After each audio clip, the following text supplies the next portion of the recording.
Então, estamos aqui hoje mais um podcast, né? Convidado mais que especial aqui, Dr. Tarek, além de médico, é meu aluno. Estou trazendo só os prima. Estou trazendo só os prima aqui.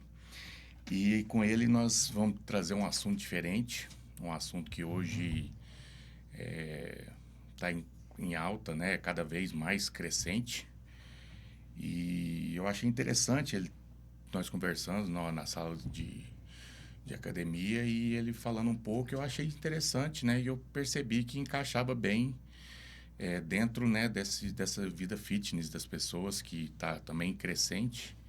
E convidei ele, né, para estar aqui fazendo parte desse podcast aqui e esclarecendo algumas situações aqui bem interessantes para nós.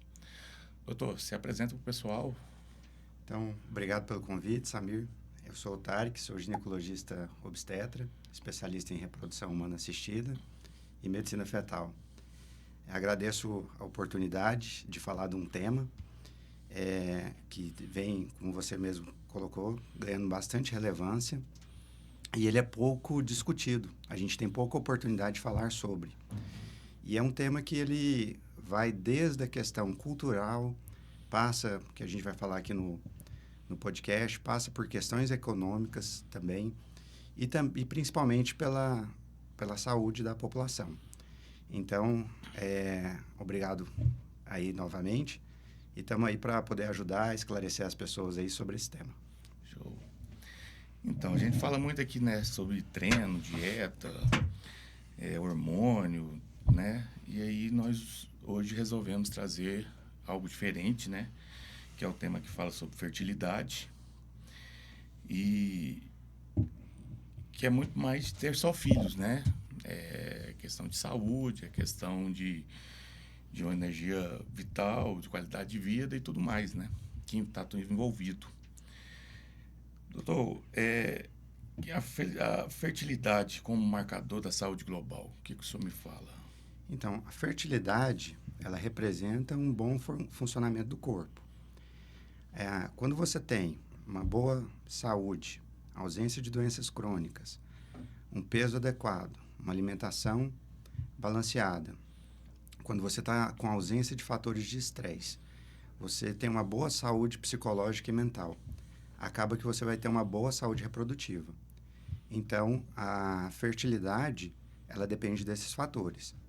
E nos seres vivos, quanto mais o organismo evoluído, mais difícil, mais complexo é esse mecanismo da fertilidade. Então, nós, seres humanos, a gente passa por um processo que a gente está no ápice do desenvolvimento, portanto, é um mecanismo muito mais complexo do que nos outros animais. E a gente já vê que esses fatores de estresse, obesidade, interferem nos animais. Então, quando você tem um animal em cativeiro, ele não se reproduz. E o ser humano está muito mais suscetível a essas condições do que o restante da cadeia. Então, de forma geral, a chance de um casal engravidar, a média populacional, é 15% ao mês. Então, é bem menor do que nos outros animais. Então, de forma geral, essa que é a importância da gente discutir esse assunto. Tem uma questão que a oportunidade de falar sobre o tema, né? A mulher, sempre quando ela começa a usar o anticoncepcional, ela escuta, né? Se você parar o comprimido uma vez, você vai estar grávida. E isso fica na cabeça dela. Só que poucas são as chances de profissionais da saúde, nutricionistas, né? Médicos, de falar para ela que ela tem um relógio biológico. E esse relógio biológico é uma janela que vai se fechando ao longo do tempo. Então, é importante, quando a gente fala de saúde feminina, principalmente por causa desse relógio biológico, é a gente conscientizar dela fazer um planejamento. Se ela está num processo de construção corporal, ela tem que se preocupar com a fertilidade dela, talvez postergar. Se ela está num processo da sua, como que se diz, trabalhando, né, estudando, ela tem que ter essa noção que esse relógio... E hoje são poucos aqueles que planejam, né? Que planejam. Eu acho que não dá 10% da população que planeja, assim, fala assim, ela com 15 anos vai começar a tomar um anticoncepcional e já faz um planejamento. Porque eu acho que com a correria do dia, eu acho que está cada dia mais difícil planejar as coisas, né? E eu acho que é onde afeta mais essa situação, né? Justamente. E um exemplo, né? Às vezes a pessoa está fazendo mestrado, doutorado, não para planejar, começa a carreira, né? Hoje a gente vê que a mulher está inserindo no mercado de trabalho, até mesmo os homens, e não faz esse planejamento, né? Não, e cada vez está mais longo, né? Porque a concorrência do mercado cada vez mais aumenta mais e faz com que a pessoa precisa se qualificar cada vez mais. E isso vai cada vez deixando mais distante, né, essa programação. E eu acho que é onde vai entrar bem a ideia do que nós vamos explicar, que é a situação que hoje você faz na clínica, né? Isso. Que é para ajudar nessas situações que é o que eu vou falar no outro podcast. Parece que cada dia que passa, o dia está mais curto. Parece. Né? Parece que a gente... Porra, hoje eu acordo 4 da manhã, trabalho até às 22, parece que não tá dando. Porque, assim, a correria, na hora que você vê, já acabou, já está indo de novo. E cada dia mais corrido, né? E, pelo que você disse, tá bem característico, porque o aumento da obesidade está gigantesco. Nós falamos muito aqui, tanto que vai ser um dos próximos assuntos, né? A obesidade infantil, que hoje a criança não brinca mais na rua. Hoje a criança fica na frente de um videogame ou com o celular. Não tem gasto calórico nenhum e o que felicita ela é um McDonald's. Então, assim, a obesidade que está crescente.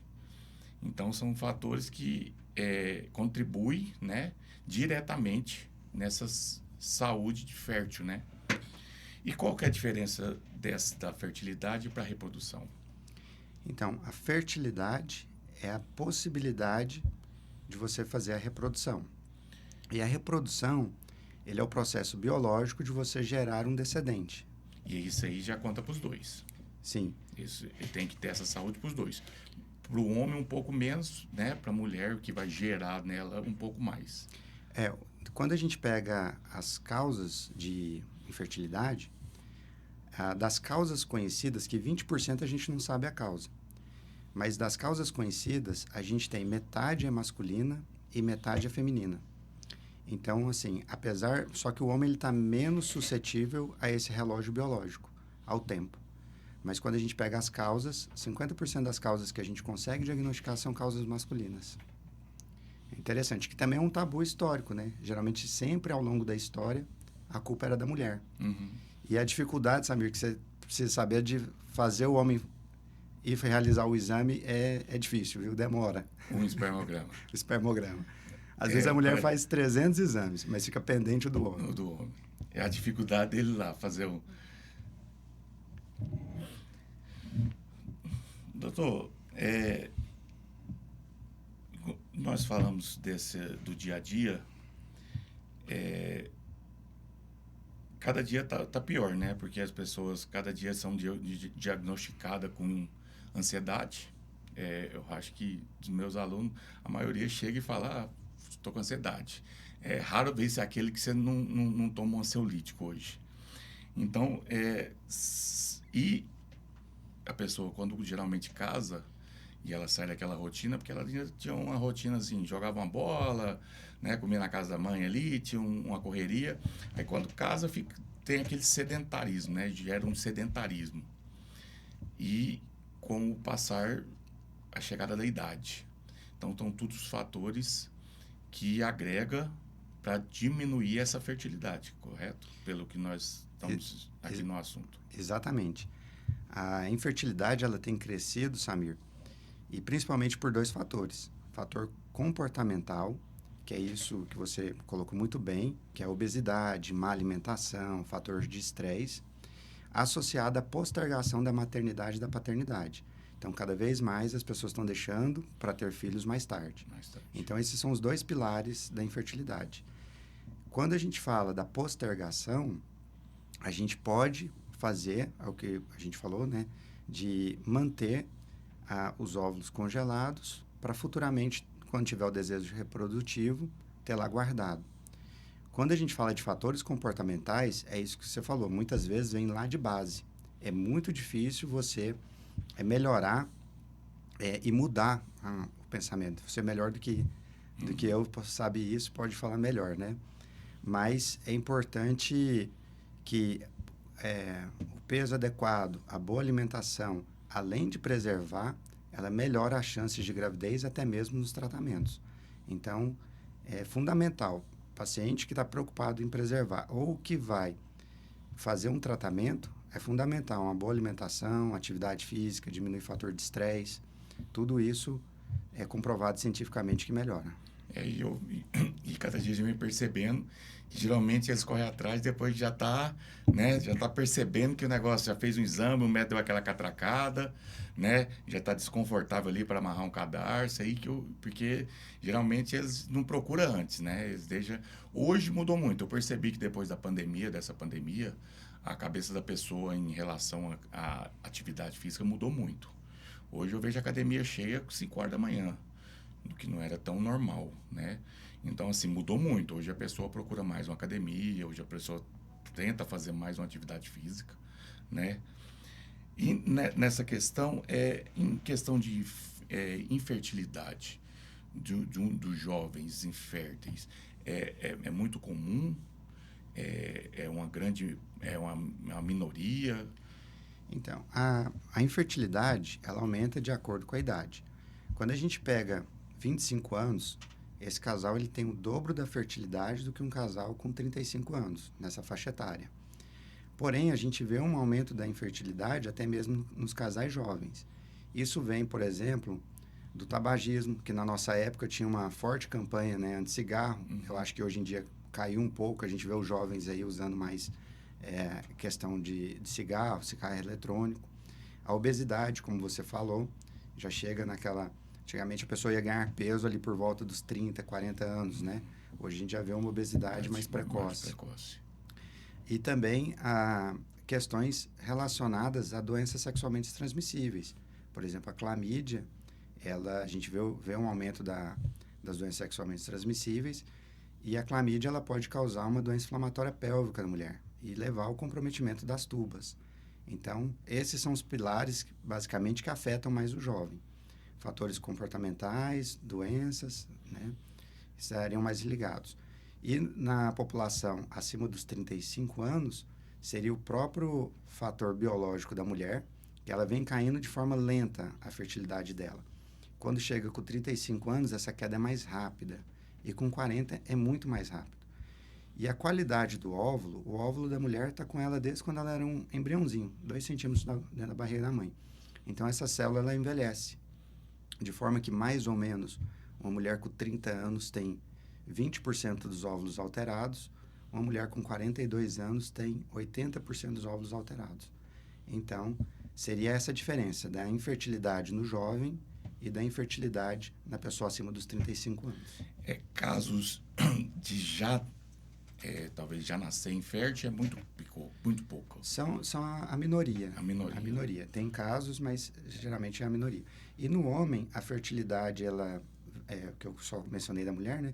No homem é mais tardio essa queda, é com 45 anos. E no homem com 45 anos começa a aumentar as síndromes gênicas, como, por exemplo, o autismo, o nanismo, que não são doenças cromossômicas. Então, na mulher com 35 anos tem um aumento de alterações cromossômicas. No homem com 46 anos cai a fertilidade e um aumento das doenças gênicas. Então, essas doenças gênicas geralmente são mais comuns quanto mais você espera, mais pode ter casos dessas situações, porque ela com o passar do tempo que vai piorando a qualidade dos gametas. Dos gametas. Isso é interessante. Por isso que, às vezes, o planejamento que você falou é importante. Às vezes, a pessoa está ali num atleta de alto rendimento, não quer parar para ter filhos ou constituir uma família. Então, essa preservação, o congelamento dos gametas, ele vem nesse sentido. Ele tem que ser feito quanto antes para pegar mais saudável. Mais saudável. Por exemplo, a construção corporal demora quanto tempo para um atleta ficar? Em torno de quanto tempo? Uns 5 anos? Nós falamos que ele começa a ter mudança com 6 meses, com 1 ano ele já percebe bastante mudança. Mas maturidade muscular se vem a partir de 2 anos. 2 anos. Então, às vezes, a pessoa não tem que parar um projeto, né? Principalmente se for um atleta de alto rendimento, né? Que depende do corpo para ver, não precisa parar o projeto para constituir. Mas é importante essa informação chegar neles. Da mesma forma que uma executiva, uma médica está ali no seu trabalho, precisa gastar um tempo ali na sua formação, então também ela pode fazer o planejamento também. Essa informação tem que chegar. E a questão da mulher com o uso do anticoncepcional? Então, o anticoncepcional, às vezes as pessoas têm muita resistência, porque acham que, por exemplo, quando parar o anticoncepcional, aquele eixo, né, de ovulação vai ficar bloqueado. Geralmente isso acontece com os injetáveis. Os injetáveis têm casos que pode ficar de 1 a 2 anos a função ovariana parada. Então, a gente tem, quando a gente fala do ovário, a gente tem a função ovariana, que é a capacidade da mulher ovular todo mês, e a reserva ovariana, que é até quando ela vai ter folículos para gastar. Quando o anticoncepcional a gente para, automaticamente, se for uma pessoa saudável, no outro mês ela deveria voltar à função ovariana, com exceção dos injetáveis. Os injetáveis que vai prolongar um pouco mais. Que pode prolongar um pouco mais. Porque a meia-vida do medicamento prolonga mais a retirada do medicamento do organismo. Isso. Agora, o que acontece às vezes, Samir, é a pessoa já está sedentária, acima do peso, estressada e para o anticoncepcional. Aí o anticoncepcional leva a culpa na verdade, isso aí não é só nessa situação, né? Nós percebemos que muitas coisas têm essa situação. A pessoa sempre põe a culpa em algo que não é o vilão, mas por ouvir alguns boatos, ela aproveita essa situação, né, para colocar como o vilão. E a questão da menopausa cada vez está mais precoce. Eu ouvi até, porque quando eu comentei que o senhor ia vir, uma aluna até comentou, falou, você viu, acho que a Nayara Azevedo, que comentou que com 35 anos ela veio a menopausa dela. Essa é outra informação importante. Geralmente, a idade média da brasileira de entrar na menopausa é 50 anos. E aquela queda mais acentuada começa 12 anos e meio antes da menopausa.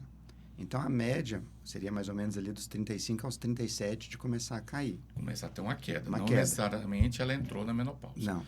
Ela começa a ter uma queda, está preparando o corpo para entrar naquela situação. Isso. E aí o que acontece, às vezes, é da gente ter 5% da população que pode ter menopausa precoce. Então, o que pode causar isso? Cirurgias ovarianas, às vezes tratamentos quimioterápicos, né? E também a outra questão também da preservação da fertilidade, quando a pessoa diagnostica um câncer. Antes de começar a quimioterapia, você pode congelar os óvulos. Também é outra forma da gente abordar. E também, às vezes, a própria questão familiar. Então, às vezes, perguntar, para quando está atendendo a paciente, né, ou até mesmo quem estiver ouvindo, quiser perguntar quando que a mãe entrou na menopausa.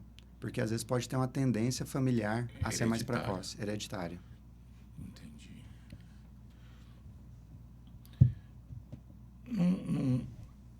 Num homem que está treinando e fez uso de hormônios, geralmente, né, se ele fazer o uso de testo, inibe o eixo, e aí ele faz a retirada daquela testo, aí ele fazendo o espermograma. Como que tem que estar esse espermograma para ele estar pronto para poder fecundar? Então, nós temos 2 tipos de espermograma. Geralmente, na reprodução assistida, a gente não usa aquele espermograma simples. Uhum. Geralmente, a gente pede um espermograma que chama com processamento seminal. Aquele espermograma simples, você viu que ele vem com um monte de características, né? Vem quase 10, 15 itens lá. É como se ele fosse uma foto de uma pré-maratona. Então, aí você vai ver que tem 50% de homem, 20% de asiático, 20% branco, 20% negro, né? Só que não reflete quem que vai cumprir a maratona. Então, esse outro espermograma, que é o com processamento, ele mostra para a gente realmente quem que vai cumprir a maratona. Porque coloca-se, faz a centrifugação e conta, o método chama SWINAP, nadar para cima. Vê quantos conseguem se mover de forma ascendente, como se fosse no organismo. E aí pega-se esse daí e com esse resultado... E esses têm a capacidade de poder chegar até no óvulo. Chegar até no óvulo. Então, aquele outro espermograma é mais um rastreio. Esse é mais específico. Como esse é mais específico, é que ele faz só para ver se já está, pelo menos, né, já voltou Já a voltou. ter né, mais... a gente fala mais esperma vivo do que morto. Isso. Né? E aí, se der uma quantidade que já está dentro do padrão, aí direciona para o outro tipo de espermograma para vocês terem a certeza que pode fazer o procedimento. Isso. Aí vai depender da avaliação, né? Se por acaso estiver bom, aí a mulher não tiver nenhum fator, você pode programar um coito programado. Se tiver um fator leve, você encaminha para o urologista para ele dar um estímulo aí nesse eixo, ou na produção dos espermatozoides. E se tiver muito baixo, aí tem que fazer e for irreversível, em alguns casos, aí tem que fazer a fertilização in vitro. Entendi. Quando uma mulher está com um percentual muito baixo, talvez é um atleta, algo do tipo, e ela está com um percentual de gordura muito baixo, isso atrapalha? Também pode atrapalhar. Porque tem casos que a gente percebe que inibe a menstruação. Isso. Esse é o primeiro fato que ocorre, né? Mas não necessariamente que ela deixa de ovular.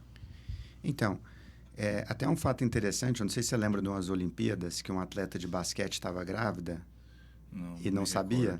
Teve um fato assim, porque geralmente esses atletas, quando tem uma porcentagem muito baixa, para você produzir os hormônios, você precisa do carboidrato, né, da proteína e do lipídio. Quando vem essas dietas muito restritivas, então acaba que você não tem matéria-prima para produção. Então, lógico, né, quando sempre tem essas modas, né? Não, a dieta da moda, a atividade física da moda, o imediatismo, né? Então, por isso que é importante ter um bom profissional da nutrição do nosso lado para a gente não poder... Porque às vezes você fala para a paciente, tem que perder peso. Aí ela sai dando um Google, pegando a primeira dieta e fazendo. E, na verdade, isso pode atrapalhar também. Então, tanto os atletas de alto rendimento pode acontecer isso, quanto também quando a pessoa faz aquela dieta restritiva de uma hora para outra. Então, essa que é a importância do nutricionista aí junto com a gente. Tanto no homem quanto na mulher, ele precisa que tenha qualidade na mulher é folículo. Isso. Na mulher, na verdade, vai vir a questão hormonal para fazer a ovulação. Para a ovulação. E no homem, pela produção espermática. Perfeito. Vamos falar dessa tecnologia que você implantou na sua clínica lá em Anápolis, que eu acho que a gente já falou bem ao redor, né? A gente preparou o terreno. Agora, eu acho que é interessante você nos explicar essas situações, né? Como que é feito essa situação in vitro e como que é feito essa fertilização nesse formato. Porque é uma situação que é muito abrangente. E a pessoa tem a cabeça fechada e não entende, porque não vai atrás, nos pergunta, né? Porque você pode deixar lá o seu gene guardado e tá tudo certo, né? Então, quando for a hora, e agora com essa crescente da situação dos homossexuais que também querem ter filhos, toda essa situação, e eu acho que é tudo feito mais por essa situação, né? Também. É importante falar que a gente tem os casais homoafetivos, né? Temos vários perfis de pacientes. Nós temos os casais homoafetivos, nós temos as pessoas que desejam postergar, que ainda entende que não é o momento de ter constituição familiar, e nós temos as pessoas que realmente têm algum grau ou dificuldade em fertilidade. Então, lá em Anápolis, a gente colocou um laboratório de reprodução assistida, no qual só tinha em Goiânia, então é o primeiro do interior, no qual a gente... como é que funciona? Por exemplo, a paciente ela quer congelar os seus óvulos. Então, ela faz uma consulta. Naquele mês, ela recruta um número de folículos que estavam lá guardados, ela recruta. Ela vai ovular o restante ela vai jogar fora. Então, a gente faz a estimulação para que todos cresçam, como se fosse, entre aspas, ovular todos. Mas antes de ovular, a gente vai monitorizando com ultrassom e aspira esses folículos. Se o desejo dela é só guardar, a gente congela e depois, futuramente, quando ela tiver o desejo, faz a fertilização in vitro, que chama in vitro porque é feito no laboratório, acompanha a formação dos embriõezinhos. Então, os embriões eles vão ter uma evolução. Quando eles estão formados no 5º dia, eles estão prontos para serem transferidos para dentro do organismo materno novamente. Então, é um mecanismo complexo, a gente tem que ver a questão hormonal, medicações, monitorizar. Porém, às vezes é a única chance de um casal conseguir ali ter os seus filhos, né? Sua descendência. E quando é casal homoafetivo, geralmente com mulheres, elas podem fazer a compra do sêmen ou a doação de gametas. E aí fertiliza um óvulo e aí ocorre a opção se vai transferir para a mesma ou para a parceira. Então, são opções que nós temos para que os casais possam aí ter descendentes. E no caso do homem? Geralmente, quando a gente tem... Você fala de casais... Não. De guardar o sêmen. O sêmen. É um processo muito mais fácil, né? É feita a coleta do sêmen, como se fosse fazer um espermograma, no qual você pode congelar. É muito indicado, por exemplo, quando a pessoa vai fazer... Poucas pessoas sabem, mas assim, a gente tem que ir comentando para que possa chegar a informação. Uhum. A gente tem cerca de 10 a 15% de pessoas que fazem vasectomia e que arrependem. Então, se ele tivesse guardado o sêmen antes... Porque casa, faz uma vasectomia, de repente não dá certo, arruma outra companheira, e aí e não dá certo. E não dá certo. Porque a vasectomia eu acho que é a única que é irreversível. Não, ela pode ser reversível. Mas aí, por exemplo, se você for reverter e a esposa, a parceira atual, for acima de 37, 38 anos, aí não adianta reverter, porque você vai ter o tempo da cirurgia, de normalizar novamente o sêmen, aí pode demorar mais 1 ano para engravidar, e aí com isso a paciente já vai estar... Porque dentro como eu entendo mais da parte hormonal, nesse caso vai acontecer a mesma coisa que ele estivesse fazendo uso de um hormônio. Pode correr o risco do seu testículo ir atrofiando. Geralmente, assim, pode ser que tenha uma produção espermática, mas a gente não tem como avaliar.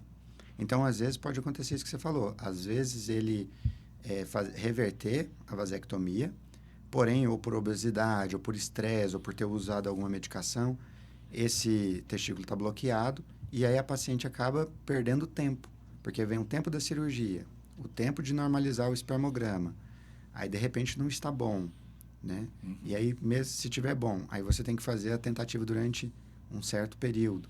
Então, isso pode acontecer mesmo, da paciente, às vezes, reverter a cirurgia, porém, não ter sucesso. Essa mulher, ela vai lá no período que é interessante, faz o congelamento do seu óvulo. Ela entrou na menopausa, ela pode engravidar? Pode. O Conselho Regional de Medicina, ele preconiza que até 50 anos, o Conselho Federal, preconiza que até 50 anos você pode usar técnicas de reprodução assistida. A partir dessa idade, aí você tem que avaliar os riscos, porque a gravidez ela sobrecarrega a questão cardíaca, né, da mulher. Então, se ela não tiver nenhuma contraindicação para a gravidez, ela pode utilizar. Então, até os 50 está tudo ok. Após os 50 tem que ter uma avaliação como se fosse uma cirurgia. Como se fosse uma cirurgia. Ver se o corpo está apto para aquela situação. Então, ela fazendo esse congelamento na menopausa sem problema algum, ela pode engravidar perfeitamente. Pode. Tudo normal. É feita a reposição hormonal, né? Prepara-se o útero para receber e aí transfere o embriãozinho lá para dentro. Então, assim, é relativamente tranquilo. E se nós disseminando esse assunto dessa importância, o que seria uma idade boa para fazer esse congelamento? Então, aí é a questão que às vezes você até comentou comigo, né? Do excesso do uso indevido. Você tem um método bom, né? Que você comentou uma vez que veio um médico aqui e falou, né? Então, você tem um método bom e às vezes por rotina você acaba caindo em desuso, né? Então, o ideal é que se a mulher tem história familiar de menopausa precoce, seja o mais cedo possível. E o período ideal seria ali entre os 30 e 33 anos, até 35. Mas pode fazer em qualquer idade. Mas nesse período... É da mesma forma que você explicou. Se ela fazer um pouquinho mais cedo, esse óvulo está com a gente fala qualidade de potência, boa. né? Isso. Ele está com a potência dobrada do que daqui 10 anos, com 35, né? Então, se tiver aquela consciência de que já, né, a menina já está estudando para fazer medicina, sabe que é um negócio que leva um tempo, até formar, fazer toda aquela residência, aquele negócio, começar a trabalhar, começar a ganhar grana, para aí sim, né? Então, ela já ter a consciência e lá nos seus 25, já ir lá e guardar o seu óvulo, seria o top. Seria o top. Ali entre os 30 e 33 anos seria. Porque ela vai ter muito folículo recrutado mensalmente, com a qualidade boa, vai usar menos hormônio, vai gastar menos, porque o caro também são as medicações, né? Então, ela tem um resultado melhor. E isso que você falou é interessante, porque geralmente acontece isso mesmo. Ela faz o exame e vê lá, nossa, eu tenho muito folículo. Então vou deixar para depois. E aí vai deixando para depois E na hora que vai fazer à tarde. E foi na hora que vai fazer à tarde. Assim, a qualidade... porque hoje, nós estávamos falando aqui com o Dr. Ami, as pessoas são muito imediatistas, né? Então, assim, eu percebo muito porque é tão imediatista que é muito engraçado. A pessoa, ela dorme e eu não sei se é um sonho que acontece. De repente, ela descobre que ela quer começar a treinar. Cara, é muito engraçado. A pessoa te procura, assim, numa energia que, assim, parece que se ela não começar naquele dia... Então, eu já até percebi isso como uma estratégia de venda. Cara, se te procurou, você não pode deixar ela para fechar amanhã. Se você deixar para ela fechar amanhã, pode ser que passe à vontade. Porque é muito engraçado. A pessoa, quando ela acorda, parece que deu um estalo nela assim, e ela resolveu que ela quer fazer aquele negócio. Aí ela já vai na loja, antes dela te ligar, ela já vai na loja, compra a roupa, compra o tênis, compra a porra toda e já te liga, tem horário, eu quero começar ontem. Já compra o suplemento, já injeta a medicação por conta própria. Não, é uma loucura. Então, assim, o ser humano tem muito desse imediatismo. E aí ele já te liga e fala, já manda uma foto com quanto tempo que eu tô nesse corpo. Justamente. Como assim? Você estava parado, você não estava nem treinando. Você já quer pegar o corpo da mulher que tem 10 anos que treina, segura, vamos começar. Então, assim, a pessoa tem muito imediatismo. Então, quando elas... igual a menina começou comigo, cara, na hora que ela pegou o shape, que ela chegou no shape, ela já virou assim... eu tô achando que eu quero engravidar. Falei, mas Maria, você acabou de começar e fazer um planejamento em 3 meses, agora que tá pegando o ritmo. Então, aí nós estamos achando que eu falei, mas isso tem que ser preparado, eu acho, porque se você preparar, engravidar na hora certa, com um percentual bacana, ter toda uma estrutura, igual teve aquela outra aluna que eu te mostrei, cara, foi perfeito.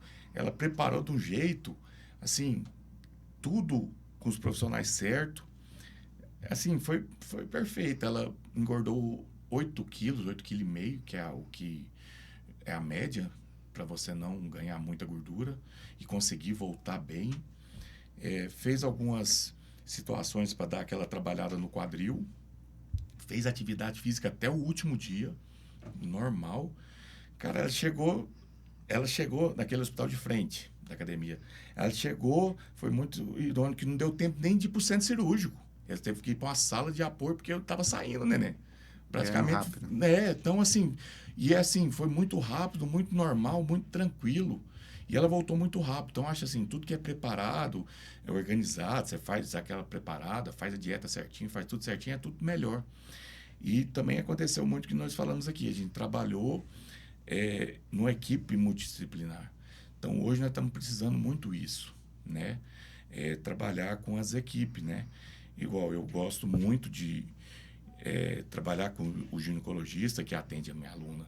Eu gosto de trabalhar com as pessoas que atendem, para mim trabalhar junto. Porque não adianta eu ter um pensamento, chegar lá, a doutora falar tudo ao contrário. E ainda tem muitos médicos que ainda assim, aqueles bem mais antigos, que ainda não entra nessa nova onda. E acaba que fala muita coisa que desconversa a gente que vem com a nova, alguns assuntos novos, que ainda eles não aceitam aquela situação. Então acaba que fica chato pra gente. Tem muito ortopedista que chega e manda até treino. Teve um aluno que chegou e um papel falou, o doutor falou que eu só posso fazer isso. Eu falei, mas como assim? Ele passou o que eu tenho que te passar? Isso está errado. Eu acho que ele tem que falar o que é a situação, que aí nós dois vamos trabalhar junto. Então, tem muito dessa, né?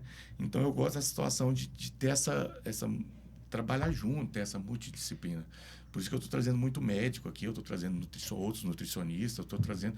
Porque hoje a gente está numa crescente que ninguém trabalha sozinho, ninguém cresce sozinho.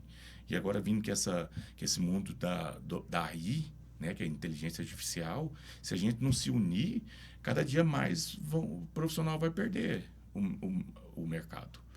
Porque tem muitas coisas vindo para tentar nos substituir. Por exemplo, já teve um cara falando lá em Brasília, num dos cursos, que vai ter uma situação que você levanta da cama, pisa num tapetinho. O tapetinho é como se fosse uma bioimpedância que já vai passando no corpo e vai falar o que você precisa de macronutrientes naquele dia. Já vai mandar lá para a cozinha e falar qual que é a sua dieta daquele dia. Entendeu? Então é coisa assim. E aí onde vai entrar o nutricionista? Não, Você entende? Então é situações assim que a gente tem que se preocupar. Então eu acho que a gente fazer um trabalho com várias pessoas contribuindo naquela situação, a resposta será melhor. E a resposta sendo melhor, a gente vai ganhar o mercado, né? E a gente vai usar essa inteligência artificial também, mas agregando, né? Não, fundamental a equipe multidisciplinar. Na obstetrícia mesmo, né? Você comentando aí da paciente. Às vezes ela está treinando há pouco tempo, aí já vai para a gestação. Uhum. A gestação vai vir tudo para fazer a pessoa desistir. Se ela realmente não tiver uma rotina saudável, vai vir tudo para desistir, porque vai vir alteração hormonal, vai vir dificuldade para fazer treinos. Então, essa rotina estar bem estabelecida é fundamental. Você diminui diabetes gestacional, pré-eclâmpsia, favorece o parto, tem uma melhor qualidade de vida. E também essa questão de trabalhar em equipe. Eu acho que teve alguma dúvida, por exemplo, não, meu nutricionista passou isso. Não, vamos entrar em contato com ele para a gente ajustar. Da mesma forma, quando eu encaminho para outros médicos, né? Às vezes eu encaminho para o urologista, aí eu mando para ele o contato, falo, pode falar para ele mandar mensagem, para a gente ajustar, porque às vezes a gente só vê o nosso ponto de vista, né? Uhum. E não vê a estratégia do colega. Então, é isso aí, quando você vê que a paciente está com educador físico, com nutricionista, com médico, e essa equipe é boa, os resultados são muito melhores. São muito melhores, porque tudo soma, né? Você vai... eu percebo que a pessoa que está treinando, está preparada, tem uma situação que é muito comum de eu ouvir, que parece que é o descolamento da placenta. Isso. Aí a pessoa já não pode nem treinar, porque ela tem que ficar num repouso maior, tem que tomar um cuidado maior. E eu vejo que quando a pessoa já estava treinando e está com um percentual de gordura bom, está com uma massa muscular interessante, isso quase não acontece. O risco é bem menor. Eu não sei se eu estou errado, mas eu ouço bem menos essa situação. Não, tem correlação, até porque os fatores de risco para má implantação, e também isso acontece desde a reprodução, é a própria obesidade, o sedentarismo, o tabagismo. Então, eu até brinco, né? Esses fatores, eles já atrapalham a gravidez, mas o próprio organismo tenta barrar eles lá na concepção. já para que previna, né, de ocorrer uma fatalidade durante a gravidez. Então, Porque o corpo sempre trabalha dessa forma. Eu até brinco muito com eles. O corpo ele não aceita nenhuma mudança radical. Então, tudo que você coloca que ele não está acostumado, que não faz parte, ele vai bloquear e vai tentar combater. Né? É assim que o corpo funciona. Então, não adianta você chegar na academia e dar um estímulo, mudou a dieta, entra na academia, começa a dieta, o corpo não vai aceitar. Entendeu? Certamente você vai ter uma dor muito grande, geralmente você vai ter um mal-estar, porque o corpo não vai aceitar. De repente, do nada, ela vai falar assim, vai ligar uma emergência e falar, essa mulher é doida. O que está acontecendo aqui? A mulher não gastava caloria. Deu uma loucura nela aqui, ficou 2 horas aqui fazendo exercício. Ela não comia essas coisas aqui, de repente comeu isso aqui. O que está acontecendo? Vamos ligar a emergência, vamos fazer ela quietar aqui. Justamente. Né? E eu falo muito isso. As pessoas não entendem. Não, eu falei, calma, vamos começar gradativo. Vamos começar aqui 2 de 15. Você nunca treinou. Como que eu posso fazer um treino? Não é assim. A gente tem que tomar alguns cuidados. Até quando a gente começou a treinar, às vezes o pessoal fica meio inibido, né? O Samir vai chegar lá e vai colocar para moer.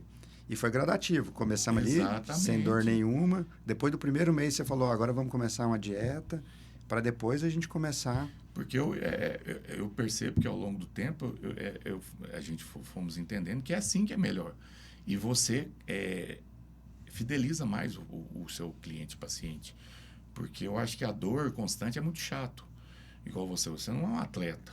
Então, você está lá na sua profissão. Cara, você vai levantar da sua cadeira, você sente dor. Você vai mexer o braço, você sente dor. Você vai fazer o seu procedimento, que você precisa de tato, você está incomodando. Você tem que tirar o braço ali, mexer, porque está com muita dor muscular. Não é assim que funciona. A gente temos que entender essa situação. A gente tem que entender a diferença de um atleta, uma pessoa que vive para aquilo e uma pessoa que está complementando uma vida mais saudável com aquela outra situação. Então, não é eu ir lá e destruir. Não é assim. Eu acho que tudo a gente tem que aceitar o corpo, né? Os limites corporais. E com relação a essa questão da fertilidade, é a mesma coisa. A pessoa quer engravidar.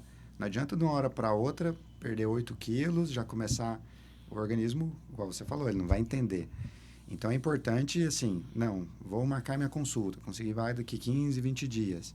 Nesse processo, você pode adiantar um educador físico, começar uma caminhada, começar a melhorar, cortar os excessos de alimentação, mas nada radical, porque não adianta. Então, tem que dar o início, né? Eu até brinco, né? Quando a paciente chegar, começou atividade física, ela não, vai começar hoje ou amanhã, porque segunda-feira ninguém começa, né? Então, é importante. Ela pode fazer? Pode, mas com um bom profissional, sem excesso, sem radicalismo, porque às vezes, ao invés de ajudar, acaba atrapalhando. E essa situação eu achei muito interessante nós vimos falar sobre, porque é algo que eu acho que crescendo vai contribuir, só tem a contribuir, né? E ele crescendo, vem a parte boa que ajuda a diminuir o custo, porque talvez por ser ainda ser poucas os níveis de paciente que você faz, talvez ainda tenha um custo alto, mas se a disseminação e a procura aumentar, melhora para baratear esse processo, passar a ser um processo mais acessível. Sim. Porque eu percebo que ele tem um custo, mas quando uma procura aumenta, esse custo consegue ser diminuído. Então, acho que é interessante a gente falar isso, né? Porque isso vai ajudar todo mundo, tanto um cara que, eu quero pôr um shape ali, tal, quero usar algumas coisas, mas eu que ainda tenho vontade de engravidar. Então, ele já tem essa situação. Congela. Já está tudo certo. Tudo certo. Né? Interessante a questão, igual você falou, isso impacta questão econômica, por exemplo. Quando você não tem pessoas nascendo, porque a tendência natural é diminuir o número de filhos. E às vezes tem casais que querem ter 3, 4 filhos, mas já não tem mais tempo hábil. Então, é outro também tipo de pacientes de situação. Porque você vai usar só o corpo, né, para gerar a criança. Para gerar. Porque o principal, para dar um filho saudável, já está organizado. Porque eu acho que é a parte interessante, né? Porque com sêmen saudáveis e um óvulo saudável, você vai ter filhos saudáveis. né? Porque você quer... Não é normal, mas você quer ter 4 filhos, né? No dia de hoje, você já, os dois já vão estar quase chegando aos 40. Então, vai estar todos os dois numa situação que já está começando a ter um risco, né? Das doenças que você falou, né? Que pode vir a ocorrer. E um fator interessante, Samir, é que é o seguinte, né? Se os países não tiver isso, não investir em clínicas de reprodução, tem 3 formas de uma economia crescer, né? Pessoas nascendo, quando não nasce, o que tem que fazer? Aumentar taxas e impostos, é o que a gente vê passando hoje aqui. Ou, segunda possibilidade, expansão territorial, que é o que a gente está vendo aí dos grandes, né? China, Rússia, Estados Unidos, tudo querendo expansão territorial. Então, você vê que essa questão da infertilidade é até uma questão geopolítica, né? Então, a importância de debater esse tema por causa disso. Se você está ajudando pessoas que têm dificuldade, até a economia desse país melhora, porque você tem pessoas para contribuir e aí não precisa fazer reforma da Previdência, aumentar imposto. Então, é um fator bem complexo. A gente falou da parte da saúde, mas também, se for falar do aspecto econômico aí, a gente influencia muito. Doutor, estamos chegando no final. Deixa aí um recado para as pessoas. Que você acha que é interessante nessa situação da fertilidade e da reprodução assistida? É importante discutir esse tema, quebrar esse tabu quando a gente fala de fertilidade, procurar informações, perguntar para o ginecologista, consultar com pessoas especialistas. E enquanto você não tem esse planejamento, é fundamental atividade física, boa alimentação, evitar fator de estresse, um sono inadequado. Então, a gente deixa aí a promoção dessa saúde para que vocês possam cada vez mais... E ter essa consciência, né? Essa consciência. De ir, pelo menos, saber a respeito, né? Sim. Ver as probabilidades, né? Não deixar o negócio para na hora que não tem mais jeito. Os 45 do segundo tempo. Né? Ir lá ver as probabilidades para planejar, do mesmo jeito que está planejando, né? A vida financeira, a vida... Ir lá e planejar. Ouvir as opções, porque talvez pode fazer algo bacana e está bem mais, né? mais perto do que ele pensa, que talvez ele não tinha esse conhecimento. Sim. Doutor, eu falo que aqui, quando o papo é interessante, passa rápido, né? Praticamente já passou 1 hora e tinha muito assunto ainda que podíamos falar. Mas foi bom, eu acho que deu para o pessoal entender. Eu acho que vai para um público diferente, né? Que foge do seu público, vem para o meu público que me procura, que é mais um público que está atrás de um público mais jovem, né? Que está procurando atrás da vida fitness. Então, talvez a gente consiga, né? Com esse podcast, dar uma disseminada, né? Para o pessoal ver a respeito, né? Ouvir a respeito, ver que é um negócio que é interessante se pensar.